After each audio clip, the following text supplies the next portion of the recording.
السلام علیکم ناظرین، ہدایت نور یوٹیوب چینل میں آپ سبھی کو خوش آمدید۔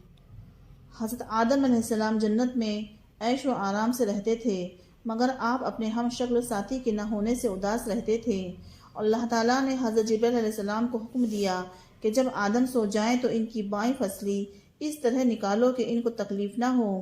جب آپ سو گئے تو پسلی نکالی گئی اور اللہ تعالیٰ کی قدرت سے اس پسلی کی حضرت حوا علیہ السلام بن گئی۔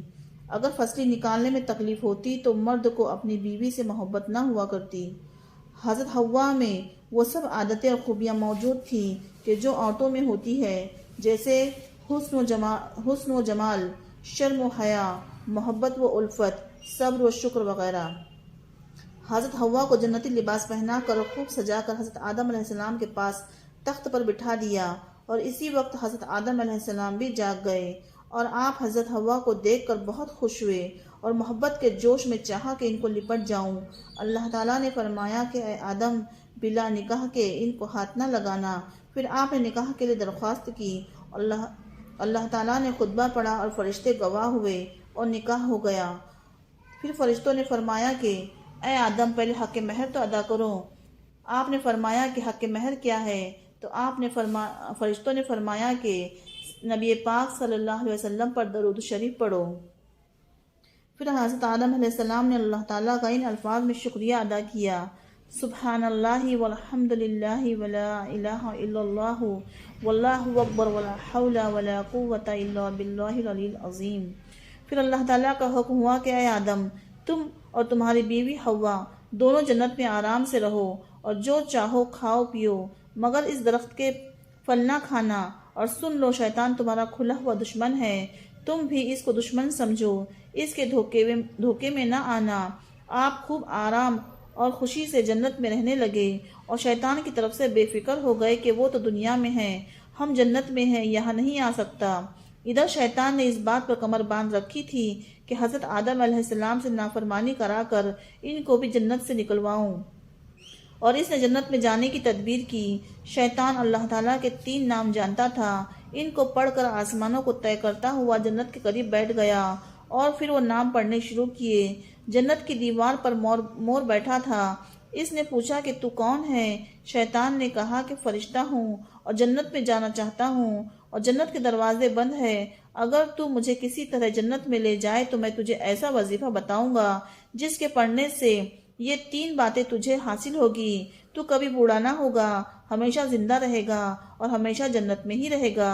مور نے کہا کہ آدم کی وجہ سے کوئی جنت میں نہیں جا سکتا، اور مور نے یہ سب باتیں سانپ کو سنائی۔ سانپ نے لالچ میں آ کر جنت کی موری سے اپنا سر نکالا، اور شیطان نے کہا کہ وہ وظیفہ مجھے بتا دے، میں تجھے جنت میں لے جاؤں گا۔ شیطان نے کہا کہ پہلے مجھے جنت میں پہنچا دے، پھر بتلاؤں گا۔ سانپ نے اپنا منہ کھولا، شیطان جھٹ سے اس کے منہ میں گھس گیا اور جنت میں پہنچ گیا۔ مور سے اور سانپ سے پھر بات بھی نہ کی اور جنت میں ایک طرف بیٹھ کر رونے پیٹنے لگا۔ حضرت حوا نے پوچھا کہ تو کون ہے اور کیوں روتا ہے؟ کہا کہ فرشتہ ہوں، تمہارے غم میں روتا ہوں، کیونکہ اللہ تعالیٰ تم دونوں کو ضرور ایک دن جنت سے نکالے گا اور پھر تم مصیبت میں اور تکلیف میں پڑ جاؤ گے۔ اسی لیے اللہ تعالیٰ نے تم کو اس درخت کا پھل کھانے سے منع کر دیا ہے، اور اللہ کی قسم میں تمہارا خیر خواہ ہوں، ہمدردی سے کہتا ہوں کہ اگر تم نے یہ پھل کھا لیا تو ہمیشہ ہمیشہ جنت میں رہو گے، کبھی نکالے نہ جاؤ گے۔ حضرت حوا کو اس کے رونے اور قسم کھانے سے یقین آ گیا کہ ایسا کون بے ایمان ہوگا جو اللہ کی جھوٹی قسم کھائے۔ مکر کا رونا، جھوٹ بولنا، دھوکہ دینا، جھوٹی قسمیں کھانا، وعدہ خلافی کرنا، کینہ کپٹ رکھنا، یعنی جب موقع ملے بدلہ لے لوں گا، اور دوسروں کو اجاڑنا، اللہ تعالیٰ سے نہ ڈرنا اور حکم نہ ماننا، ہٹ دھرمی اور ضد کرنا، یہ سب گناہ سب سے پہلے شیطان ہی نے کیے۔ حضرت حوا شیطان کے مکر و فریب میں آ گئی اور درخت سے پھل توڑے، ایک آپ کھا لیا اور ایک حضرت آدم علیہ السلام کے پاس لائی اور کہا کہ ایک پھل آپ بھی کھا لے، اور یہ آپ نے فرمایا کہ اللہ تعالیٰ نے اس کے کھانے سے منع فرمایا ہے۔ کہا یہ فرشتہ خدا کی قسم کھاتا ہے اور ہمارے غم میں روتا ہے، اس سے زیادہ غمخوار کون ہوگا؟ اگر آپ نہ کھائیں گے تو اس فرشتے کے کہنے کے موافق آپ جنت میں نہیں رہیں گے، اور میں جنت میں آپ کے بغیر کیسے رہوں گی؟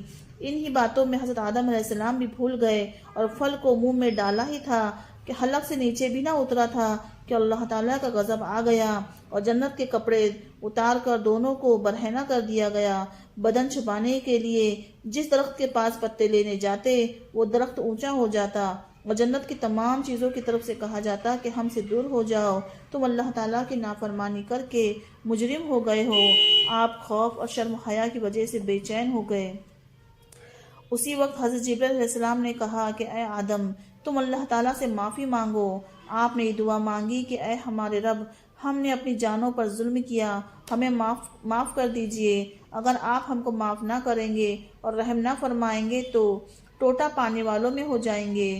حکم ہوا کہ اے آدم، ہم نے تم کو منع کیا تھا کہ اس درخت کا پھل نہ کھانا، اور یہ بھی بتلا دیا تھا کہ شیطان تمہارا کھلا ہوا دشمن ہے، اس کے دھوکے میں نہ آنا۔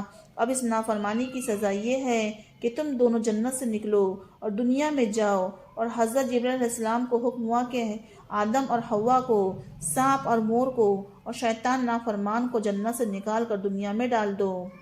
حضرت جبرائیل علیہ السلام نے اسی وقت سب کو جنت سے نکالا۔ حضرت آدم علیہ السلام کو سراندیپ میں، جو ہندوستان میں ہے، ایک جزیرہ تھا، ڈالا، اور حضرت حوا کو خراسان میں، اور مور کو سیستان میں، اور سانپ کو کوہ اصفہان میں، اور شیطان کو ایک بڑے خوفناک پہاڑ میں ڈالا۔ سانپ بھی بہت خوبصورت تھا۔ شیطان ظالم کی مدد کرنے اور لالچ کرنے سے بدصورت ہو گیا اور پیٹ کے بل چلنا اور خاک چھانتا پھرتا ہے۔ مور کی صورت ہی بدل گئی، وہ اپنے پاؤں دیکھ کر روتا ہے۔ شیطان دشمن انسان کو یہ سزا ملی کہ لعنت کا طوق گلے میں پڑا، اور آخرت میں اس کو اور جو لوگ اس کی تابعداری کریں گے سب کو دوزخ کی آنکھ میں جھونک دیا جائے گا۔ مسلمانوں، اس قصے سے سبق حاصل کرو، اللہ و رسول کی نافرمانیوں سے بچو اور شیطان کے مکر و فریب میں مت آؤ۔ کسی اللہ والے کی صحبت اختیار کرو۔ دیکھو، غور کر لو کہ نافرمانی کتنی بری چیز ہے۔ اگر آپ کو یہ ویڈیو پسند آئی ہو تو اسے لائک، شیئر، سبسکرائب ضرور کریں۔ السلام علیکم ورحمۃ اللہ وبرکاتہ۔